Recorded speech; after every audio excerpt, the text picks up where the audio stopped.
All right, the pressure growing on Israel and the United States over rejecting this UN ceasefire resolution, even among most U.S. allies, who say that there's got to be a pause to allow not only to negotiate the release of hostages in the area, but just to get humanitarian relief into the area.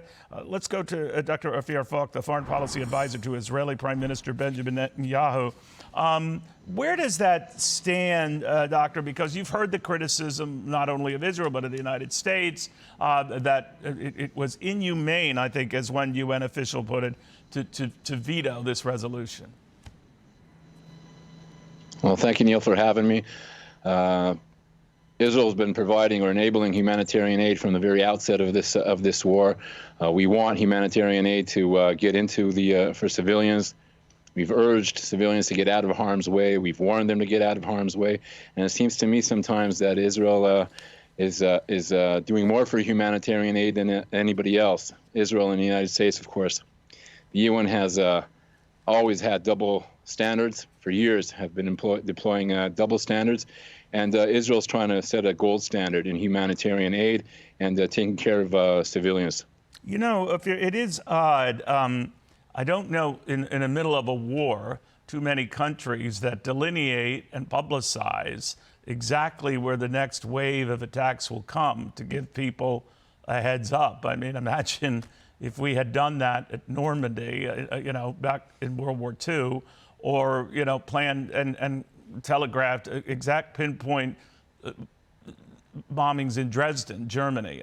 So you are being singled out for doing something that is unusually unique here. And I just wonder your thoughts on that. Right, absolutely, Neil. You're spot on that.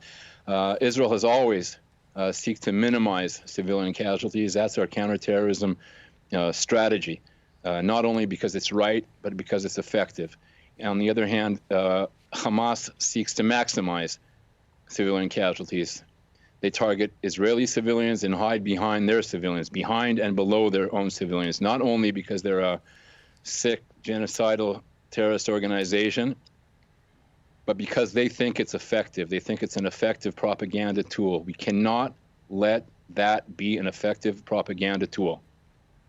But it is, right? I mean, and the reason why I raised it, this talk and recordings of frustrated former hostages and families of present-day hostages who worry that their loved ones are all but dead because of this ongoing campaign. What do you say to them? I know, you know, Benjamin Netanyahu got an earful from them, and I certainly understand their frustration. But that's a tough, you know, line to push, right? Right. Our heart goes out to the families and to the soldiers. Netanyahu's war cabinet made a clear directive what the mission of the war is. It's to destroy Hamas so that Hamas will never be able to attack anybody else again, and to free our hostages. Those are the two missions of the war. They are not mutually exclusive. They actually complement one another. We've been able to free 110 hostages from the beginning of the war, and we'll do everything possible to free the rest of the hostages. At the same time, we will destroy Hamas. That's what the IDF is doing right now. Unprecedented success on the battlefield. Unprecedented heroism on the battlefield of the past 2 months the IDF has done. And we're determined to destroy Hamas and to free our hostages. Any country that has moral clarity would demand the immediate and unconditional release of the hostages, 24/7 demand to release the hostages unconditionally and immediately. It's been 64 days. The Red Cross has not visited them even yet.